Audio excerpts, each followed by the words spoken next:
You're listening to an Airwave Media Podcast. This is the Useless Information Podcast. I am Steve Silverman. Useless information. One of the first stories that I recorded for this podcast was way back in January of 2008, and that was the story of Violet Jessup. She was the only person to survive the collision of the three sister ships. That's the Olympic, which came first. Then they built the Titanic, which I think everybody knows the story of. And finally the Britannic, which was originally called the Gigantic, but after the Titanic collision they changed it to the Britannic. Anyway, here we are 12 years later, and it's time for another story about the Titanic. And I know that so much has been told and retold about the Titanic over the years, so I'm hoping that the story I selected for you today is one that you haven't heard before. So to begin, I'd like to introduce you to two women. They are 49-year-old Mrs. Lily Potter and her daughter Olive Earnshaw, who was 23 years old when the Titanic disaster occurred. At the time, Olive's marriage had failed and she had filed for divorce. So her mom, who had been widowed just 2 years prior, she came up with a perfect solution for the two of them to get away from it all. They would embark on a tour of Europe and the Middle East beginning in December of 1911. And to make their trip even more enjoyable, they invited 24-year-old Margaret Bechstein Hayes to accompany them. You see, Olive and Margaret had become good friends while they were students at the Briarcliff School in New York. Now, I should point out that Margaret will play a big part in the story, so just keep her in mind as I'm going through this. Now, they had already arranged passage home on another ship, but as they were about to leave Turkey, they learned that if they postponed their voyage back by just 1 week, they could sail on the maiden voyage of the grandest ship of them all, the RMS Titanic. It was that decision that would ultimately make these three women footnotes to history. The Titanic set sail from Southampton, England on April 10th of 1912, and it made a quick stop that evening in Cherbourg, France to pick up additional passengers. It was there that Lily, Olive, and Margaret first boarded the smaller SS Nomadic tender, which transported them out to the Titanic, which had been unable to dock due to its immense size. When the Titanic hit the iceberg at 11:40 p.m. on Sunday, April 14th, all three women had already retired to their cabins for the evening. But upon hearing the engine cease operation, the two younger women, who were in cabin C-54, they went to check on Olive's mom in C-50. Now, while they were assured by a steward that there was absolutely nothing to worry about, the three decided to get dressed.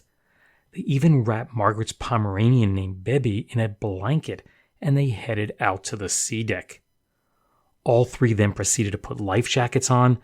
They boarded into lifeboat number 7, and at 12:40 a.m., it became the first lifeboat to set sail. Now, it's very well known that the Titanic only carried enough lifeboats to accommodate about half of the estimated 2,224 passengers and crew that were on board at the time of its sinking. Had the ship carried her full complement of 3,339 people, that fraction drops to about 1/3. Even worse, the majority of the lifeboats that were launched were not filled to capacity. For example, the boat containing Lily, Olive, Margaret, and Bebe had a capacity of 65. Yet, it sailed off with only 28 passengers aboard. The last lifeboat to be successfully lowered into the water was known as Collapsible D. Just as that boat was about to depart, a man appeared on the Titanic deck clutching two young boys in his arms. Officers stepped forward to prevent him from boarding the boat, so he shouted down to the crew of the lifeboat for them to please help save his babies. They agreed and he dropped the older boy down into the arms of a sailor. After observing that he was safely caught, the man then dropped the other youngster. Now, according to survivors, the man was last seen dropping to his knees, his hands clasped in prayer, and tears were streaming down his face. That would be the last time that he ever saw his children. After receiving the Titanic's distress call, the RMS Carpathia arrived on the scene at 4 a.m., and its crew spent the next 5 hours rescuing survivors before its captain finally gave the order to set sail. There were 705 survivors aboard. More than 1,500 lives were lost. It was during the 3-day voyage to New York aboard the Carpathia that Margaret Hayes would first take notice of the 2 young boys as they played with her dog Bebby. Now, since they were the only 2 children to be rescued without a parent or a guardian, she took it upon herself to care for them. While little was known about the boys, it was clear from their striking resemblance that they were almost certainly brothers. One was roughly 4 years of age and the other 2. One survivor, a guy named Julian Pedro, said that the boys occupied the cabin next to his and that the man who accompanied them was named Hoffman, who he believed was their father. He described the father as being 40 years of age, of medium height and build, dark hair, mustache, and a ruddy complexion.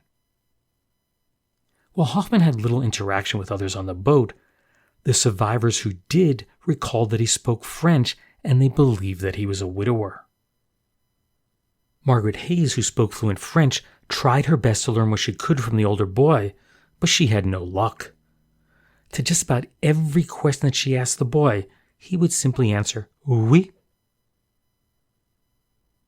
Upon arrival in New York, Margaret took the 2 children to her family's home, which was located at 304 West 83rd Street in Manhattan. With the shocking sinking of the Titanic being front-page news nearly worldwide, the story of what became known as the 2 waifs of the sea, or the 2 orphans of the sea, quickly spread worldwide. The press speculated that Margaret would probably adopt the 2 children. When interviewed, Ms. Hayes told reporters, quote, "I could not allow them to be sent to a foundling home. Just think of it, 2 little atoms of humanity whose lives would have been filled with happiness, who would have been gently brought up by loving parents, robbed of their names, condemned through no fault of their own to become nameless things in an institution. I could not do that." Margaret, with the financial help of her parents, provided the boys with everything they would need until a relative could be found. That is, should a relative ever be found. They provided the boys with food, shelter, toys, and of course, most importantly, lots of love. The boys seemed incredibly happy, and they seemed oblivious to the great tragedy that took the life of their dad, and of course so many others. Still unable to determine their names, the French consul in New York offered his assistance. He stated, quote, "I've read in the papers that the older boy has said his name is Louis, but I can get nothing from him to prove it. It seems to me more likely that he answers oui, oui to everything. He was understood to say that his name was Louis, which might seem to have the same sound to an American. I have cabled France and will do everything I can to find the relatives of the children, but as yet I have gained nothing from them to aid in the search." The Children's Aid Society arranged for a native Frenchman to visit the children, and he concluded that the boys spoke with a dialect that was unmistakably from the southern portion of France. And the search continued. Margaret's father, that's Frank B. Hayes, remarked, quote, "We have no intention of keeping them beyond the time when their relatives are found or the search for them is given up. A Montreal family who were passengers on the Titanic are anxious to adopt them, and my daughter says they shall have the preference. Of course, many persons here in New York have also offered to take them. The published story that the children were in the same boat with my daughter and clung to her instinctively is a misstatement.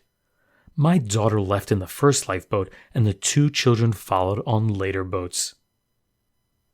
The smaller boy was tossed from the deck of the Titanic into a lifeboat without a stitch of clothing. The older child wore only a shirt when he was taken aboard the Carpathia. The survivors of the Titanic on board formed a ladies' committee, and as my daughter was the only one among them who had not suffered some personal loss through the disaster, she was asked to care for the 2 children and gladly did so. She was told that the 2 children had been in the second cabin of the Titanic in the care of a man named Hoffman. but we have been unable to get any clue to their whereabouts from the White Star Line or anywhere else. Margaret Hayes received more than 450 offers from all over the nation from people willing to adopt the two boys. All of the inquiries were then forwarded to the Children's Aid Society for handling. Offers came in from doctors, lawyers, a stockbroker, even a French architect living in New York City, and so many others. Margaret's personal preference, and this contradicts her dad's statement about a Montreal family, her personal preference was that the boys be entrusted to the care of an unnamed friend, should a legitimate relative not be located. The first claim from a possible relative came within 1 day of the Carpathia arriving in New York with the survivors. You see, 1 year prior to the sinking of the Titanic, Mystic, Iowa resident Frank Lefebvre had emigrated to the United States from France. Like so many others, he came in search of employment, and upon earning enough to send for his family, his wife and 4 youngest children secured passage on the Titanic. Upon hearing the news of the 2 unidentified French children, he headed right for New York to determine if they were his or not. Sadly, they proved not to be his, and the bodies of his wife and children were never recovered. There's quite a bit of publicity regarding the 2 orphans in the French newspapers, and 1 week after the Titanic's sinking, a 21-year-old woman named Marcelle Navratil came forward believing that the 2 boys could be her missing sons. She said that she had separated from her husband Michel and he disappeared with the children, telling friends that he was going to take them to the United States. Madame Navratil described her 2 boys as follows. The older is Michel Jr., nicknamed Lolo, who spoke with difficulty and was a couple of months shy of his 4th birthday. His younger brother was Edmund, or Momo for short, who was just 2 years old. Not only were their ages similar, but her physical descriptions of the 2 boys closely matched that of the 2 waifs. Could she really be their mother? Well, that was still to be determined. The first problem was that there was no one with the name of Navratil registered as a passenger on the Titanic. Survivors had clearly recalled that the man in charge of these 2 boys was named Hoffman, which was confirmed by an L. Hoffman on the passenger list. Madame Navratil confirmed that her husband did have a friend named Louis Hoffman, but that could just be pure coincidence. So if the children were hers, it was possible that her husband either assumed his friend's name for the voyage, or that Hoffman himself had agreed to escort the children to the United States. There were lots of questions to answer. The first step in resolving this mystery occurred in Monte Carlo. Madame Navratil provided a picture of her husband to the British consul there. A ticket agent confirmed that he had sold tickets to the man in the photograph and the children who accompanied him for a voyage on, for a voyage on the Titanic. Now, the exact count is unknown, but it's estimated that 334 bodies were recovered from the wreck. 125 of them were buried at sea, and the remaining 209 were transported to Halifax, Nova Scotia for burial. It was there that New York City resident Frederick Wenger traveled in hope of positively identifying the body of his brother-in-law, a guy named Sante Regini, and sadly he was able to do so. But as Wenger moved around the many open caskets in search of his brother-in-law, another body grabbed his attention. Quote, "Why, I know that man. That is Louis Hoffman of Nice, France. His 2 little boys are in New York now." Now, I should point out that Wenger was not aboard the Titanic, so it's unclear how he was able to know what Hoffman looked like. He must have seen a photograph at some point. With the incredible expanse of the Atlantic Ocean lying between Madame Navratil and the 2 children, she needed to find a surefire way to prove that the children were indeed hers. So she prepared a series of questions that only her children would know the answers to. The questions and corresponding answers were telegraphed to New York, and Margaret Hayes asked them to the older child in French. Now, since I can't read French, I've asked my wife to do so for me. So let's take a listen. Question. Qu'est-ce que maman t'a donné la veille de Pâques? What did Mama give you the day before Easter? Answer. Des chocolats. Chocolates. Question. Dans quoi? In what? Answer. Dans des œufs de Pâques. Inside Easter eggs. Question. Qu'y avait-il sur les œufs? What was on the eggs? Answer. Un lapin. A rabbit. Question. Qu'est-ce que faisait maman avec les petits quarts en bois? What did Mama make with the little blocks of wood? Answer. Le chien qui boit du lait avec le petit garçon. She made the dog who's drinking milk with the little boy. And this is referring to an image to a jigsaw puzzle made of wood. Question. À Nice, à la maison de maman, qui c'est qui était malade? In Nice, at Mama's home, who was it that was ill? Answer. Grand-maman. Grandma. Question. Où c'est que tu allais avec Marie? Where did you go with Marie? Answer. À la mer voir les aéroplanes. To the seashore to see airplanes. Question. Qui c'est qui déchirait les quarts en bois? Who broke up the wooden blocks? Answer. Maman. Mama did. Question. Qui c'est qui s'appelle Marcel? Whose name is Marcel? Answer. C'est maman. It's Mama. Nearly any doubt that anyone had about these two being her children was removed when 5 of the 8 questions were answered correctly. On April 24th, that's 10 days after the Titanic impacted the iceberg, the offices of the White Star Line in New York City received an unsigned cablegram from Liverpool stating that the sender would be coming ASAP to claim the boys. Frank Hayes told reporters, quote, I heard the woman claiming to be the mother of the boys had sailed from Liverpool, but I haven't been able to find out anything about her and don't know whether there's a new woman in the case or Madame Navratil of Nice, France. The White Star people can or won't give me any information. His daughter Margaret, in turn, questioned the newspapermen as to what they may know. Quote, Have you learned anything? Well, I don't believe that Frenchwoman is the mother of these children at all. Her story is not plausible. To which her dad replied, It certainly seems plausible to me. The children speak French and are of southern France type. They are of the age that Madame Navratil states her children are. They must have been brought up near water as they are crazy over boats, and they are children of manifest refinement and as fond of automobiles as boats. After reading Madame Navratil's story, Rudolph Navratil of 317 East 9th Street in Manhattan was convinced that the 2 boys belonged to his uncle, who was also named Rudolph Navratil. Now, he had not seen his uncle in many years, but he did state, quote, My uncle was about 45 years old and he left Hungary when only 20. Since that time, he has resided in several different countries, but most of the time in France.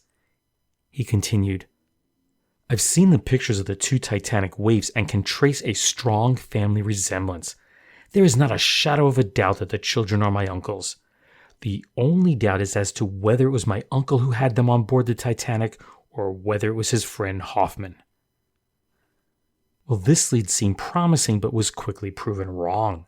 You see, shortly after reading the claim in the newspaper, the elder Rudolph Navratil contacted his nephew and explained that he had moved to New York City 8 years prior and he never had any children. On May 6, Madame Navratil boarded the RMS Oceanic at Cherbourg and she began the long journey to New York. While the White Star Line provided her with first-class accommodations in both directions, she mingled very little with the other passengers.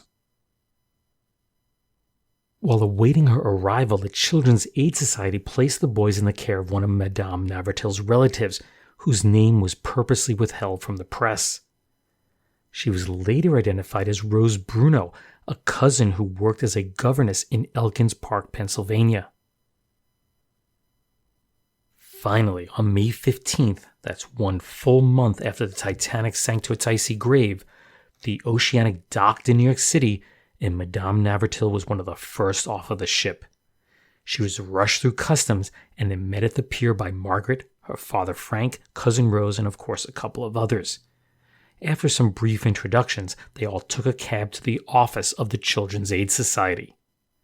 There, she was hurried through a throng of reporters and photographers and led up to the nurse's parlor on the 5th floor of the building.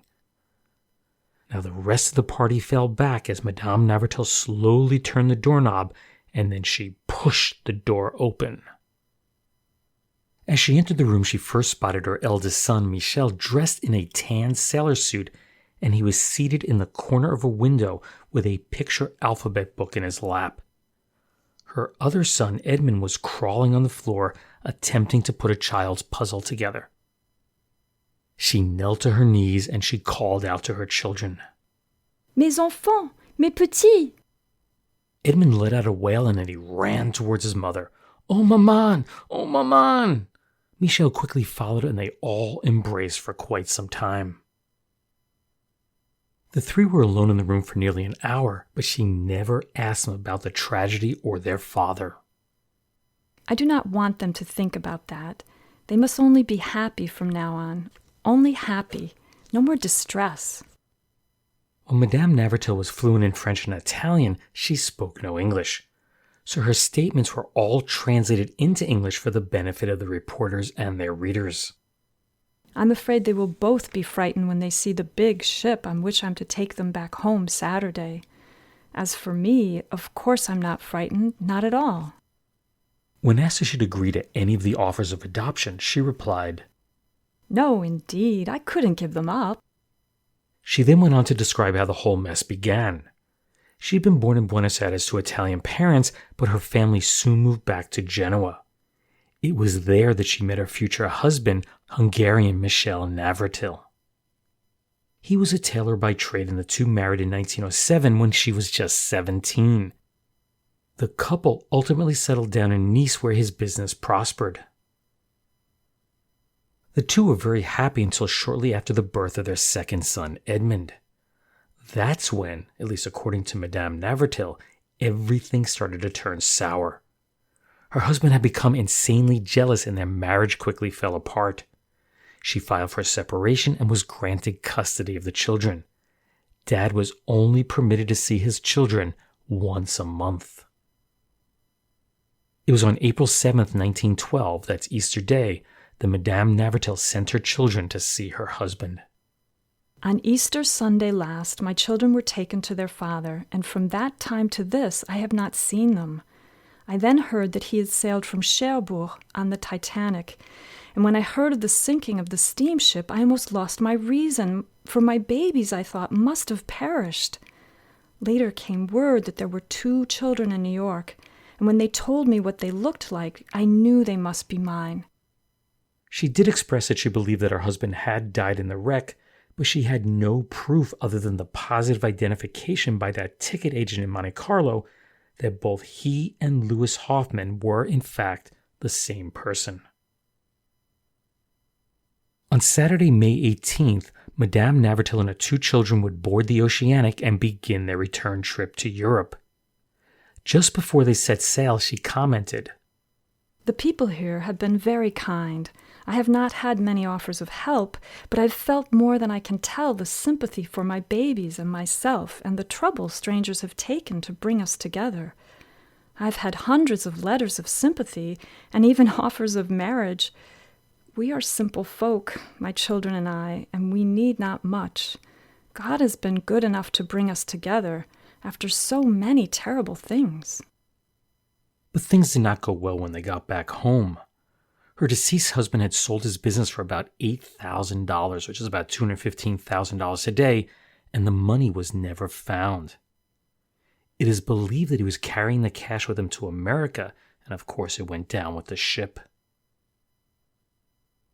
1 year later, Madame Navratil was working as a servant and struggling to make ends meet.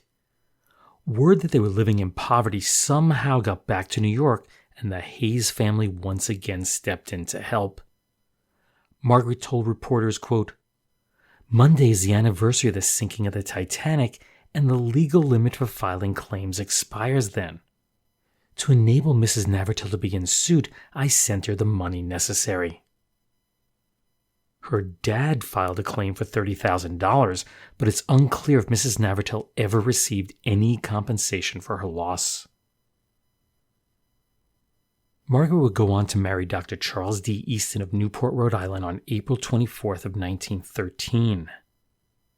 In November 1914, she would once again meet up with Madame Navratil and the two boys. Now, their reunion was reported as being joyous. Fast forward 20 years, and Dr. Easton was 58 years old when he died after undergoing surgery on October 4th of 1934. Margaret would pass away on August 21st, 1956 at 68 years of age in Buenos Aires. She had been there vacationing with her daughter and granddaughter and suffered a massive heart attack. Little is known about the boys' mom, Marcelle Corretto Navratil, other than she worked very hard, successfully raised her two sons, and passed away in 1963. Edmund would work as an interior decorator before becoming an architect and builder. When World War II broke out, he joined the French army. Unfortunately, he was captured and placed in a German POW camp. Now, he was able to escape, but his health had suffered greatly during his internment, and he died on July 7, 1953, at the young age of 43. Lastly, his brother Michel Navratil Jr. became a psychology professor. It was while he was in college that he would meet his future wife Juliette, and the couple married in 1932, and together they raised 3 children. In 1987, Michel made his first trip back to the United States to mark the 75th anniversary of the Titanic's sinking. He returned once again in 1996, and along with 2 other female survivors, they cruised to the location of the wreck as attempts were being made to bring a portion of the ship to the surface. Before his return to France, he traveled to Halifax for the first time to visit his father's grave in the Baron de Hirsch Cemetery. Now, when the bodies were recovered, the intent was to bury the Jewish victims there. It's a Jewish cemetery. But in an ironic twist, 8 of the 10 Titanic victims buried there were unidentified, and the 2 who weren't Jewish. Stewart Frederick William Wormald was a member of the Church of England, and Michel Navratil was Catholic. Now, the reason Navratil was buried in a Jewish cemetery was that he was originally identified as Louis Hoffman, and Hoffman was a Jewish surname. Today, his grave bears the correct name, Michel Navratil. His son Michel did reveal one family secret during his 1996 trip. The failure of his parents' marriage was not due to jealousy over the birth of Edmund. Quote, "My mother never forgave herself for losing her children as a result of her love affair. In New York, there were many people who wanted to adopt us. The battle my mother had endured to win us back was to her like a divine punishment for what she had done." Michel Marcel Navratil Jr. was 92 years old when he passed away on January 30th of 2001. He was the last surviving male Titanic passenger. 4 women outlived him. Prior to his death, he was quoted as saying, "I don't recall being afraid. I remember the pleasure really of going plop into the lifeboat." Useless, useful, I'll leave that for you to decide. Ladies and gentlemen, here is Vincent Pelletier with an important message. For the Republicans, it's Eisenhower and Nixon. For the Democrats, it's still a race to see who will come out ahead in party favor. This week is all important for the Democratic Party as they hold their national convention in Chicago. And you, the listener, will want to hear every history-making development on this station direct from the Democratic National Convention beginning tomorrow. NBC's Ace News staff and technical crew, more than 300 people, will bring you all of the news as it happens throughout the convention city tomorrow and every day of the convention. Be sure to make this NBC station your convention headquarters. Keep yourself up to date. Attend the Democratic Convention on NBC. Since the Democratic and Republican conventions both recently completed, I thought it'd be a good time to play that promotional piece that was broadcast on the radio show First Nighter on July 20th of 1952. The concept of the first night of program was that a listener could experience for him or herself what it would be like to be in the audience on the opening night of a Broadway play. The introduction of each show consisted of a host nicknamed Mr. First Nighter being picked up by a taxicab, driven down Broadway, and then emerging in front of the little theater off Times Square. He would enter, be escorted to a seat by an usher, and would always take his seat in third row center. Mr. First Nighter would then whisper, "The house lights have dimmed and the curtain is about to go up on tonight's production." And of course the show would begin. This particular play was titled Speak Ever So Gently, which starred Olin Sewell and Barbara Luddy. As you heard in that radio spot, Dwight Eisenhower and Richard Nixon had already been selected to be the Republican candidates for president and vice president at the Republican convention a few weeks earlier. It was a fairly contentious convention, as Eisenhower had barely beat out rival Senator Robert A. Taft from Ohio. Now, at the Democratic convention, Illinois Governor Adlai Stevenson was asked to give the welcoming address. Now, Stevenson had been approached previously about running for president, but he repeatedly declined.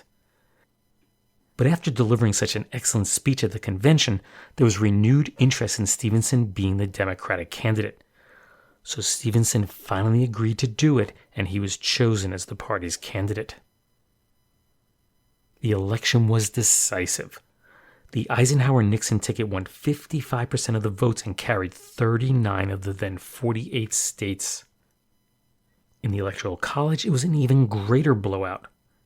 Eisenhower pulled 442 electoral votes compared to Stevenson's 89.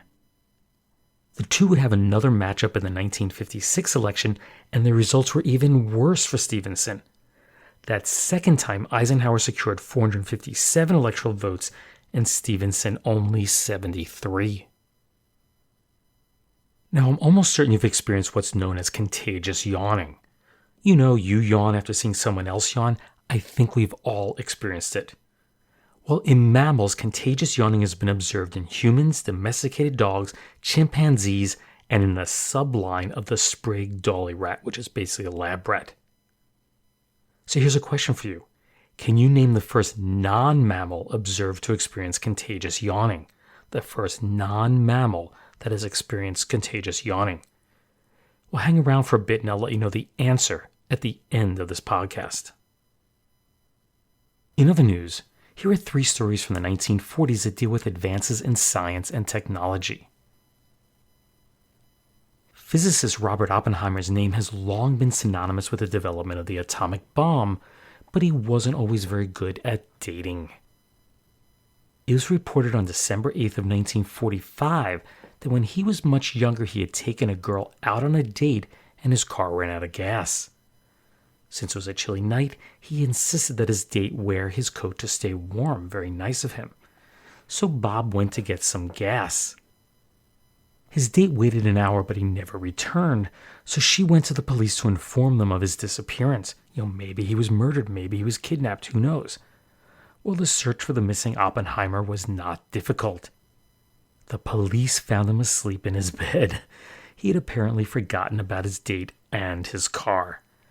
And to think we trusted him with nuclear weapons. And in our next story, which is dated April 14th, 1946, Dr. Arthur W. Burks did something that we take for granted today. He walked over to a machine that his school had developed with the assistance of the Army Ordnance Department, and he asked it to multiply 97,367 by itself 5,000 times over. In less time than it takes to blink an eye, the machine produced an answer. This machine was named the Electronic Numerical Integrator and Computer, or as it's more commonly known, ENIAC, and is considered to be the first electronic computer ever. Now, you can forget about putting this thing in your pocket. In fact, it wouldn't even fit in most people's homes. That's because ENIAC filled up nearly all of the 30-foot by 60-foot room that housed it.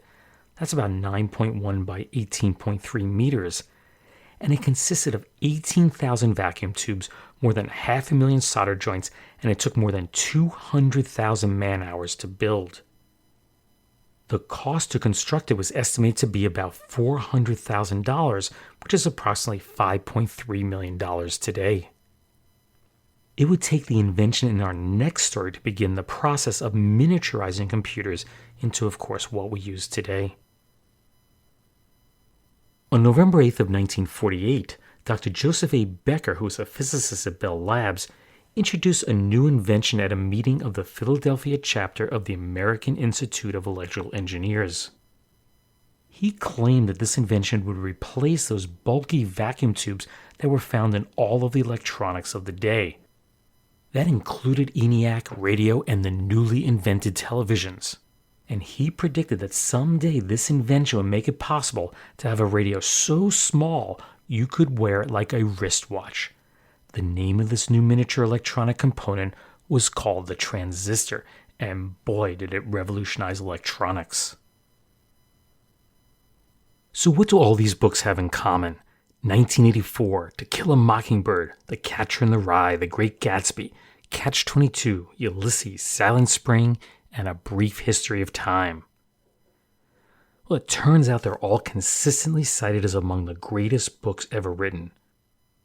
Well, it's time to add one more book to those lists. It's a book that will forever change your life. So captivating, so fascinating, that it is sure to move to the top of every best book list from this day forward. That is my new book, The Flip Side of History. Of course, I'm just joking that the book will be on anyone's greatest list except maybe my own, but The Flip Side of History is designed to entertain. In it, I have researched and written more than 40 fascinating true stories that time has long forgotten. If you're a fan of this podcast, then you know exactly what this collection is all about. In it, you'll learn about a New York City murder where the only witness talking was a green parrot. There's also an elderly rich man who paid to lease another man's wife for a period of 1 year. And then there was a woman who was imprisoned for daring to wear slacks to court. Or how about the time they bombed Los Angeles with perfume? And then there was a man who was stuck at sea simply because he was a citizen of no country. There are those stories and so many more in The Flip Side of History, which is written by me, Steve Silverman, and it's on sale right now, both online and at your local bookseller. So earlier I'd asked you about the first non-mammal discovered to experience contagious yawning. Did you know the answer? The answer is the budgerigar, the budgie, the common parakeet that so many of us had as pets.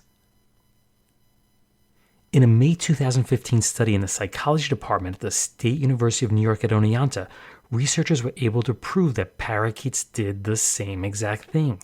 They experienced contagious yawning. They had set up 2 experiments to prove this. In the first, 8 pairs of parakeets were set up in adjacent cages with and without visual barriers between them. It was determined that when one bird yawned, the other bird was 3 times as likely to yawn within 5 minutes than those who had not.